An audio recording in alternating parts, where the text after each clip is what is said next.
So you've built your character and now you have to figure out how to play them. In the last video, we went over basically everything there is to know about building your level 1 character in the character creation screen, and how to determine your choices by tying each class to a series of character roles. Damage dealers who delete hit points in combat, tanks who absorb or deflect damage, supports who power up their allies, controllers who debuff enemies, and utility characters that handle skill checks, movement, and other miscellaneous activities. Once you're actually loaded into the game, there are a few things you need to learn in order to interface with it. Anything you do in-game uses one of 5 types of actions, which change slightly while you're in combat versus out of combat, and typically these actions can't be interchanged. You have your main action, or just action, which involves most things that require some kind of effort and have some universality between classes and characters. Your bonus action, which are more supplementary abilities unique to different classes. Your reaction, which has a more limited number of uses and typically takes place off-turn. Free actions, which are anything that are completely resource-free, like dropping items. And movement, which involves,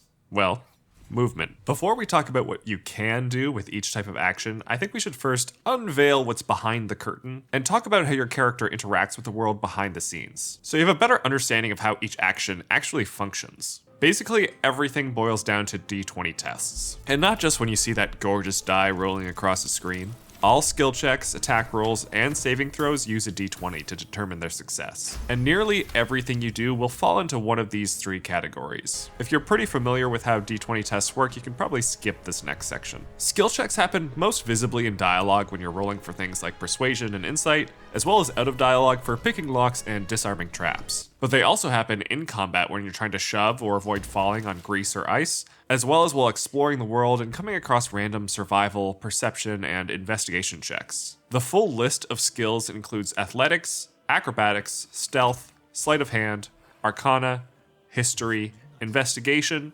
nature, religion, animal handling, insight, medicine, perception, survival, deception, intimidation, performance, and persuasion. I think that most of these are pretty self-explanatory. If you're trying to convince or persuade someone of something, you use persuasion. If you're trying to determine if something is magical or how it is magical, you use arcana. If you're trying to see or notice something, it's perception, etc. We'll get a little more in-depth with some of them in the actions sections, but all of them use one of 2 things to decide the outcome. Whatever you're making the check against, whether that be an NPC or an object like a locked door, that thing will provide a difficulty check or DC to beat. You'll then roll the d20. Whatever number you roll will have the related ability score modifier added or subtracted if it's a negative modifier. Then if you have proficiency in that skill, your proficiency will be added. The final number has to meet the DC in order to succeed. There are other ways to add bonuses to your roll, like guidance, bardic inspiration, enhance ability, etc., but that's the core formula. Most of the time these will be active checks, but on occasion you'll make a passive ability check. This uses a DC the same way an active roll works, but your passive bonus to beat that DC is determined by a base score of 10, plus the related ability score modifier, your proficiency bonus, and other supplementary bonuses. Advantage or disadvantage will give a -5 or +5 to the passive check, unlike with active rolls, where you roll 2 die and take the lower or higher of the 2. Attack rolls work similarly. All attacks, including throwing, unarmed attacks, improvised weapon attacks, melee weapon attacks, ranged weapon attacks, melee spell attacks, and ranged spell attacks, all use a d20 to determine if they hit. But the difficulty class is decided by the target's armor class or AC. Armor class can vary pretty wildly. Creatures without armor determine their AC by starting with a base score of 10 and adding their dexterity ability score modifier. Some creatures and classes like barbarians and monks have alternate ways to determine unarmored AC, but that's pretty class specific. Light armor raises the base number to between 11 and 14, depending on the armor set, then adds your full dexterity modifier on top of that. Medium armor has a base range between 14 and 17,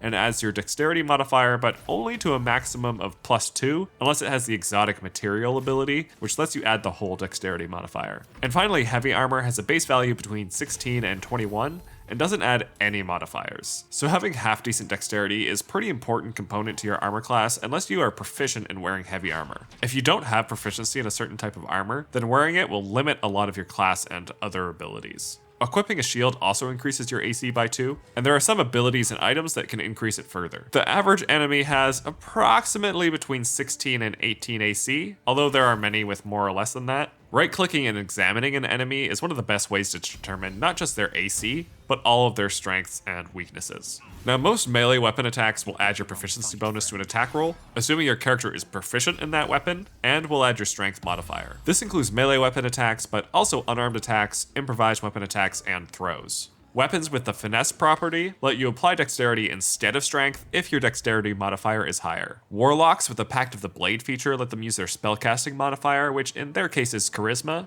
And a few specific weapons also allow you to use your spellcasting modifier, which will vary depending on your class. Ranged weapons, on the other hand, always use your dexterity modifier. There isn't an alternative to their bonus to hit, plus your proficiency bonus as long as you're proficient. Then spell attacks, both melee and ranged, will use your proficiency bonus if you have access to the spell the game assumes you're proficient, so it's always applied, and whatever your class's spellcasting ability score modifier is. For wizards, it's intelligence. For clerics, druids, rangers, and monks, it's wisdom. And for bards, barbarians, paladins, sorcerers, and warlocks, it's charisma. Yes, even barbarians have a spellcasting ability designated to them. But fighters and rogues technically don't have a spellcasting stat assigned to them. The default attribute before class levels is intelligence, so that's what they use despite not having something assigned to them. But if you take the Eldritch Knight or Arcane Trickster subclasses, then the spellcasting stat will officially change from none to intelligence. I want to point out that if you're multi-classed, then a spell you cast from a particular class, let's say a wizard casting Ray of Frost, will use your wizard spellcasting modifier,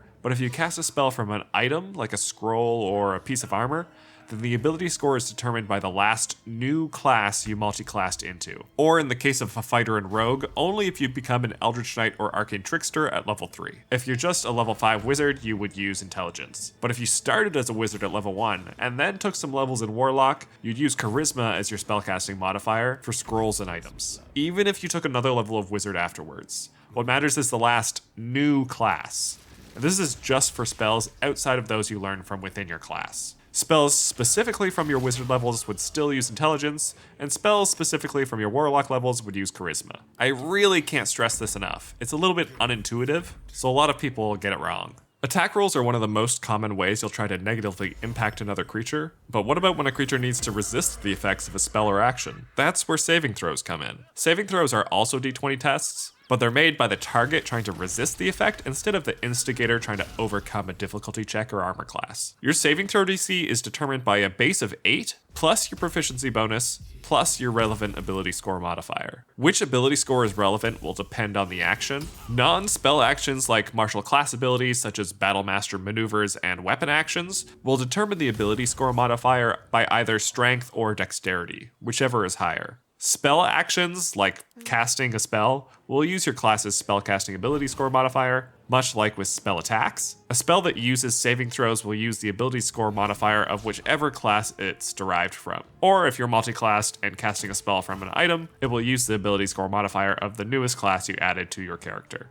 Larian has kind of done a haphazard job with this implementation. Stunning Strike is supposed to use Wisdom as its modifier, but instead uses the strength and dex of weapon actions. Great Old One Warlock's Mortal Reminder feature should always use Charisma, but instead it works like a spell-based item, so if you multi-class, it might use a different score. Rule of thumb is that if it seems unclear in the ability description or doesn't seem to be working the way you'd expect, then check out the Baldur's Gate wiki to be certain. I admit it was a little tedious getting through all the d20 stuff, but I think it's important to understand as we now talk about all the different actions so that you know how they're applied. If I had to really boil it down, you want all your d20 tests to beat your opponent's difficulty checks, and you want all your opponents to lose to your DCs. There are also lots of items throughout the game to help supplement both your checks, attacks, and save DCs beyond just proficiency bonus and ability modifier. Now let's break down the types of actions. The vast majority of features and abilities you attain, whether through your class, race, or wherever, will utilize your main action. There are a few abilities that are ubiquitous through all characters, things like dashing to double your base movement speed,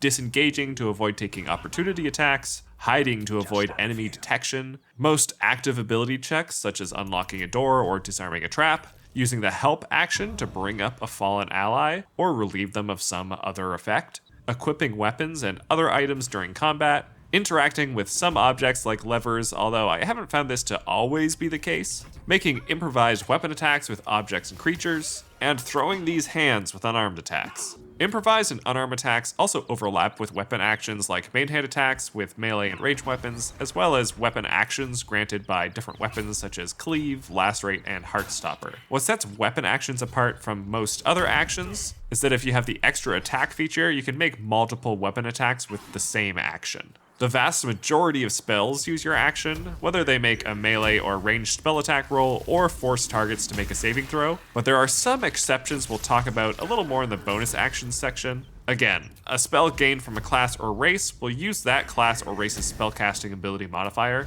but if it comes from an item, it will use the ability modifier of the newest class you've added to your character build. I'm going to say it until it's grained into your brain. There are fewer universal bonus actions, but there are a few. Any character dual-wielding weapons can make an offhand attack with their bonus action. Shoving another creature uses a bonus action that has you make an athletics skill check contested against the target's passive athletics or acrobatics score, whichever is higher. The passive score is 10, plus the related ability score, plus proficiency bonus if they're proficient. Drinking potions, dipping or coating your weapon in something like fire or poison uses a bonus action, and jumping uses a bonus action. Basically, every class gains some way to utilize their bonus action. A few examples are Rogue's Cunning action that lets them dash, disengage, or hide as a bonus action instead of a main action, Bard's Bardic Inspiration, some Paladin Channel Divinities like Vow of Enmity and Healing Radiance, Fighter's Second Wind, Monk's Flurry of Blows, and Sorcerer's Quicken Spell, which lets them cast any spell as a bonus action.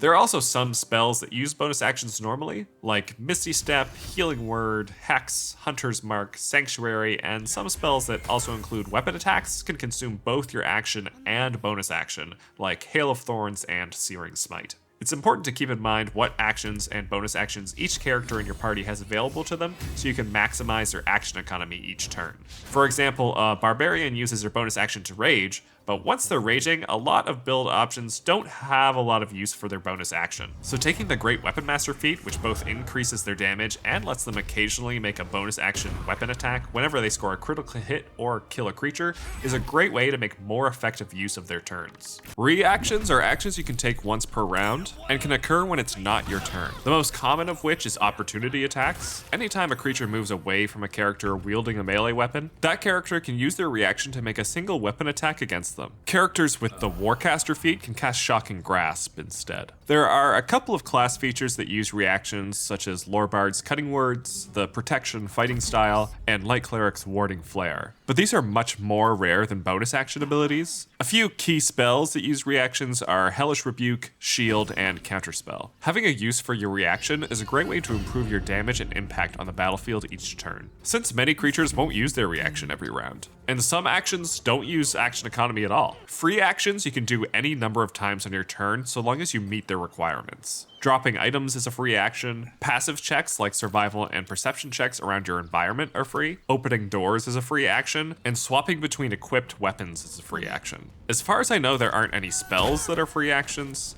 There are, however, some class abilities that count as free actions in that they don't use your action, bonus action, or reaction, but might have their own independent resource that limits them. Sneak Attack is a great example of this. It can only be applied once per round, but making a normal attack that qualifies will add the sneak attack damage without using other action economy. Paladin Divine Smite also acts like this. You can apply them to any attacks that you make so long as you have the spell slots to spend on them, whether you make one attack or many. Fighter's Action Surge is a great case, where using the ability doesn't cost any action economy, but actually gains you another main action, basically granting you 2 turns in one. But it can only be used once per short rest. The more you can out-action your enemies, the better. Movement is kind of its own type of action available to all characters. Your base movement speed is based on your race. Most races have a speed of 9 meters or 30 feet, but stouter races like dwarves, halflings, and gnomes only have 7.5 meters of movement, and wood elf and half wood elves have 10.5 meters. 5 feet of movement is about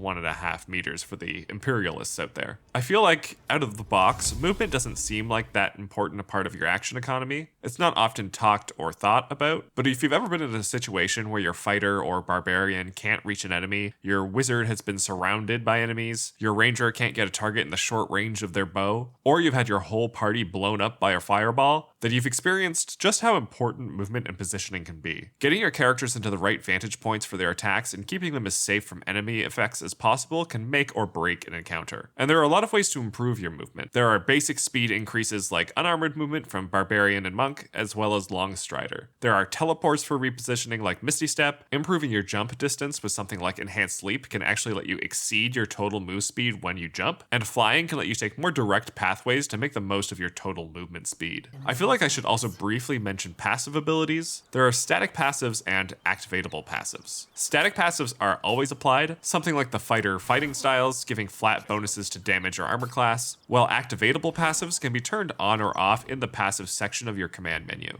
Things like the Great Weapon Master feat and Repelling Blast from Warlocks can be turned on or off, so you can choose when they're situationally the most useful. You might not want the -5 penalty to hit from Great Weapon Master against high armor class enemies, and you don't want to lose good loot to a chasm if you blast the wrong enemy off a cliff with Repelling Blast. So, you've got a better idea now about what actions are available and how they work. Or you're just more confused now? I don't know. Next, I want to go over leveling your character. It would be a bit much to go over every single leveling option for every single class, so I'm going to go through one martial character and one caster character up to level 5, so you can get an idea about how to think about level up choices and some generally good options. I'll grab Lae'zel as our first example. She's a fighter by default, which is a solid class to do a full build in. Fighters get the ability Second Wind at first level, which lets them heal slightly once per short rest, and the healing scales with fighter level, so you're rewarded for taking more levels in fighter. You also choose your fighting style at level 1. Most of these are solid options depending on the type of weapons you want to use. Archery for archers, dueling or protection for sword and shield users, 2-weapon fighting for dual wielders, and defense is a solid all-around option to boost your AC slightly. I think Lae'zel is more of a two-handed weapon fighter, so I'm going to take Great Weapon Fighting to boost her average damage by re-rolling 1s and 2s on two-handed weapon damage rolls. For her ability spread, we want to focus on strength, since we're using a two-handed weapon, and two-handed weapons almost exclusively scale with strength. Then the next highest score I want is Constitution, so she has a solid pool of hit points as a frontline attacker. Then a couple of points in Dexterity and Wisdom for some initiative, a boost to medium armor AC, and a better chance to resist harmful spells. Lae'zel isn't going to be doing much dialogue or disarming traps, but if this was your main character and you wanted to be a bit more charismatic, you could move a few points over to Charisma, or focus on Dexterity-based weapons to make her your lockpicker and trap disarmer. But for this setup, we'll take Perception and Survival as skills, so she's a bit better at helping your team discover things while exploring. Since we already have proficiency from her soldier background in athletics for shoving and resisting being shoved, otherwise we'd want to pick this one up. Remember that when picking your ability scores, only even numbers increase your ability score modifier, so 16 is +3 and 14 is +2. We can get an ability score as high as 17, which sometimes makes sense to start with if you have your build planned out around increasing it later, but for now with Lae'zel, I think keeping them even makes sense. Fighters have a nice and easy level 2, just gaining Action Surge. As we've talked about, this is a great ability for burst damage.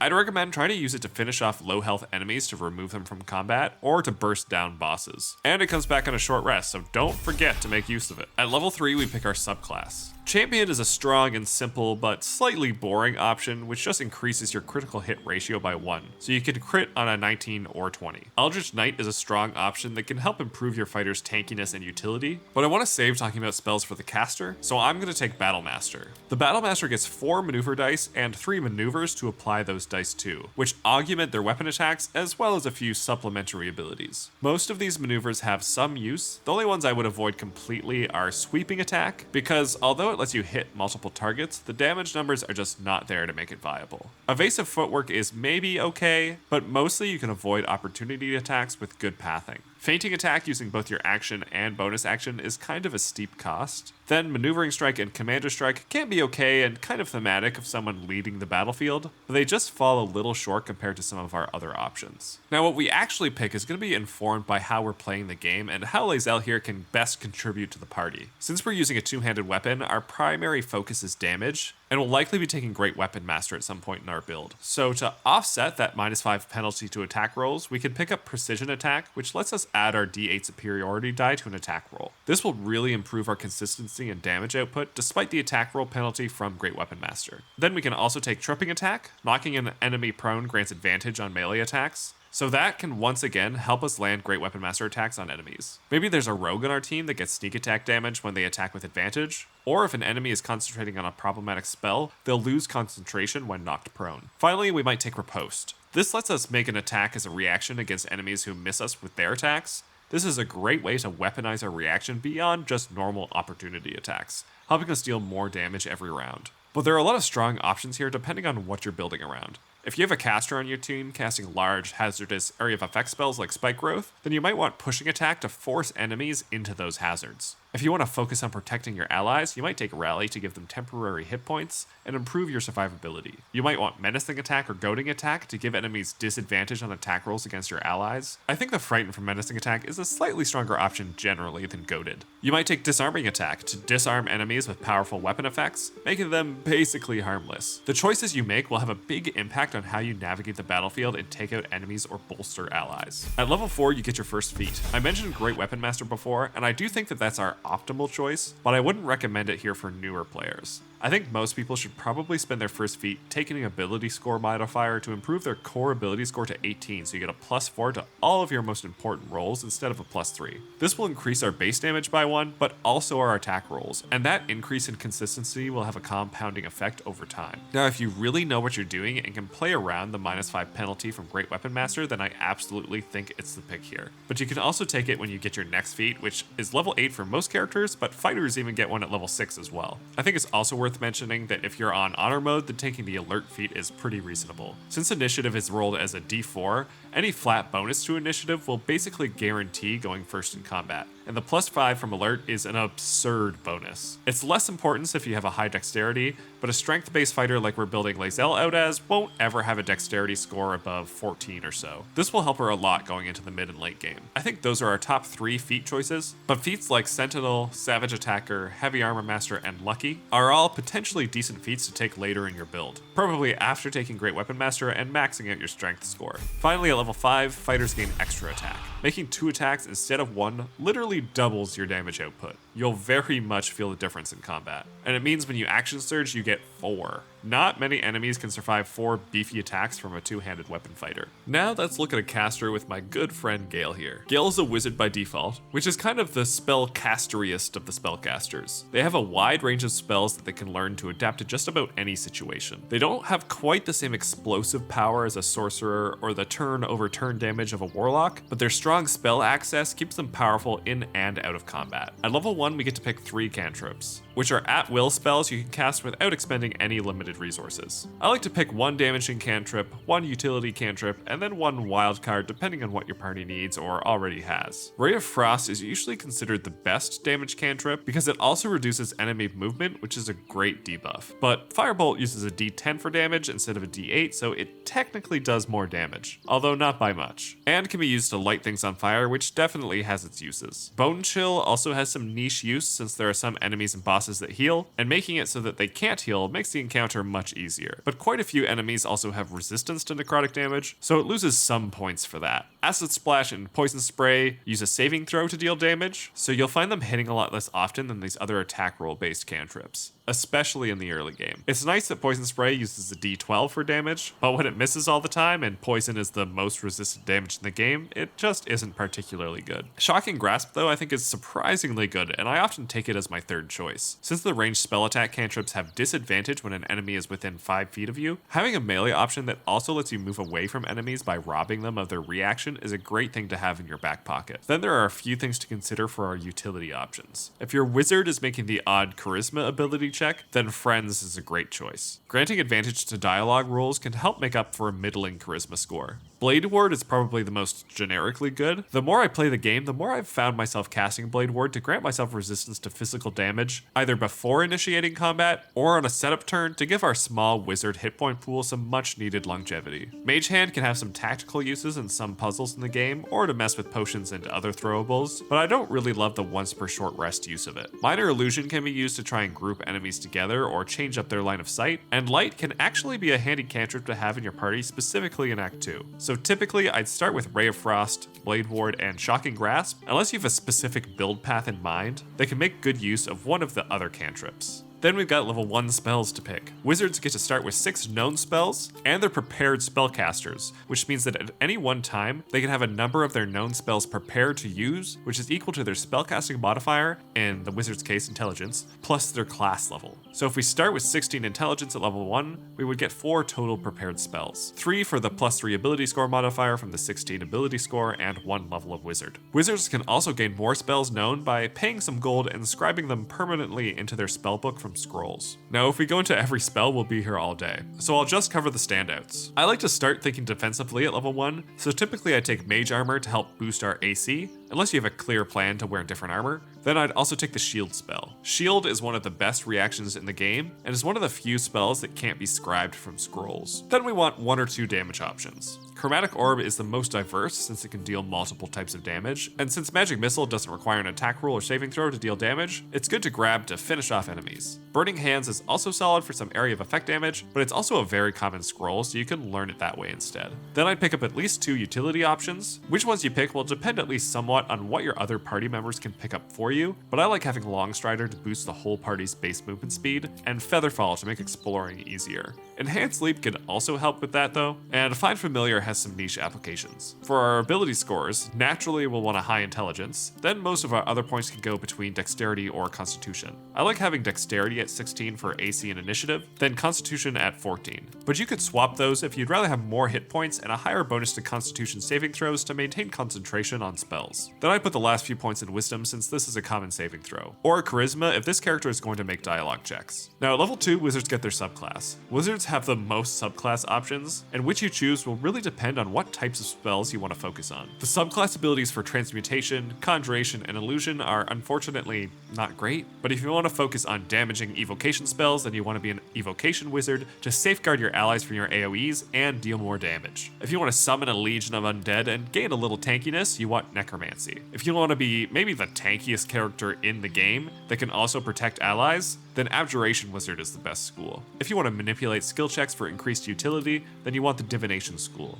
And if you want to cast a lot of spells that debilitate enemies, then Enchantment School is the best. For this particular build, I think I'm going to keep it simple and pick Evocation Wizard, since the level 2 ability lets our allies ignore our evocation AoEs. We also get 2 more spells at level 2. Here I'd pick up 1 crowd control spell if you didn't pick one up at level 1, like Grease, Sleep, or Tasha's Hideous Laughter. I like Tasha's because it's funny, but all 3 are solid. And then some spell that leans into your subclass. If you have scrolls for those spells, then you do get to scribe them for less gold, so that may affect your choices as you continue to level up, so it's really up to you. I'm going to pick Burning Hands since it's an AoE evocation spell that specifically works with our subclass. At level 3, we gain second level spells. You'll notice as we level up that as a caster, we get fewer core class abilities than a martial character, since most of our power comes from increased spell levels. Misty Step is an important repositioning tool that I would recommend taking on basically every character that can learn it. Then I'd pick up a level 2 spell that fits our particular character path. In this case, Shatter for another nice big AoE damage spell. You might notice that I didn't take Thunder Wave as a level 1 spell, since Shatter is the only AoE evocation spell at level 2. Taking similar spells with the same damage type at multiple levels is a little redundant, so I wanted to diversify my damage options by taking a fire spell. But Thunder Wave at level 1 and Scorching Ray at level 2 could have been a good alternate as well. At level 4, we get another cantrip. I would take either Bone Chill or Light here since they can both be useful in Act 2. Which one you pick will depend on if you have any other party members that can pick one of those up instead of your wizard. I'm going to take Bone Chill just because I like it. For our 2 spells, Cloud of Daggers is a great damaging spell that doesn't require an attack roll or saving throw. Knock to open high DC locked doors or chests can be nice to have in your back pocket. Invisibility has a ton of stealthing applications. Hold Person is a solid CC spell, or Flaming Sphere is a nice summon that can deal damage and pull aggro from enemies to keep them off your main characters. It's really a personal choice. Since I have a lot of damaging spells already, I'm going to take Knock and Hold Person. Then we also get a feat at level 4 like all classes. I think it's most important for casters to increase their main spellcasting stat as soon as possible, since boosting your spell save DC is so important for landing all of your spell effects. The feats worth keeping in mind for later are Warcaster and Resilient Constitution for improving concentration checks, or the ever useful Alert feat for initiative. Then, much like martial classes, casters get a big power spike at level 5. Lae'zel got to literally double her damage at level 5 with extra attack, and for some reason level 3 spells are just way more powerful than a lot of other options, even more so than some level 4 and 5 spells. Counterspell is an extremely important pickup since it can't be learned from scrolls, and is the only way to insulate your party from enemy spellcasters. Casters have a lot of powerful AoE burst and control options that can quickly put your party in the ground, and a good counterspell can win the entire encounter. Then you probably want whatever fits your character build the best. For my Evocation Wizard, that's either Fireball or Lightning Bolt. I think the circular AoE of Fireball is better than the straight line AoE of Lightning Bolt, but Lightning is a better damage type. I might take Lightning Bolt just because we already have a fire-based spell from Burning Hands, but I'll probably pick Fireball up from a scroll or at next level. There are a ton of great options here though. If you want to support allies, you can take Haste. If you're focusing on controlling enemies, then Hypnotic Pattern, Fear, and Slow are all great. So is Sleet Storm, honestly. Glyph of Warding is a great spell for damage diversity and builds up the Abjuration Wizard's Arcane Ward feature. The nice thing about Wizard is that if you take a spell and don't like it or use it, then you can always learn a different spell from scrolls and prepare it instead. I could go over class builds all day, but what I really want to impart on you is how to think about this stuff so you can infer your own choices. When you're picking a class, think about what their role is and try to make choices that build upon that. Learn how to look at an ability and know what role it develops. I went over roles in a little more detail in the last video, which will be linked below if you missed it, but to briefly reiterate, you want to think about damage, which is pretty literal, but also about how to deal damage, like burst damage, turn over turn damage, area of effect damage, and single target damage. Tanking by absorbing or avoiding damage, both for yourself and your allies. Support by enhancing your allies' d20 tests,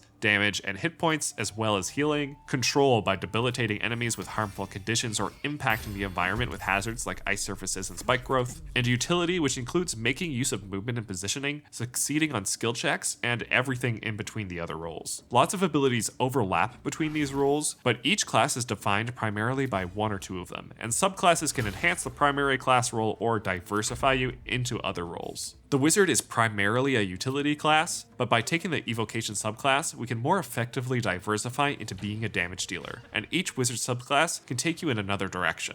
Whereas Fighters are a hybrid damage and tanking class, but we're really able to hone in and up our damage threshold with feat and ability choices. I really hope this video was able to help you learn a little bit about the minutiae of the game and broaden your understanding of how it works underneath the surface, and how to best make use of it when playing the game and leveling up your character. I know that at least some of this stuff was pretty dry, so if you made it to the end, thank you. I really appreciate you watching. The next video in this miniseries is going to be about how to optimize and itemize your character now that we've gotten a grasp on how to play and build them. So if that's something you're interested in, and I assume it is since you're still here, you can subscribe to the channel and hit that notification bell to find out exactly when it goes live. Until the next time, happy adventuring.